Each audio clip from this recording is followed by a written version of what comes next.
की दिन की शुरुआत होती है अच्छे मौसम के साथ। हमने अपने कबूतर खोल दिए हैं, अब हम इन्हें चना खिला देते हैं।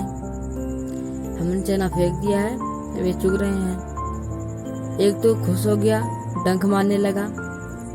अब हम इन्हें चुगने देते हैं। अब हम चलते हैं जैक कबूतर के पास। अब जैक, अब फिर से इसे फेंक के बुलाते हैं गाइस। अब जैक गाइस आ गया। अब इसे हम ईंटे पर रख के बुलाते हैं। अब जैक आ गया गाइस। Please subscribe.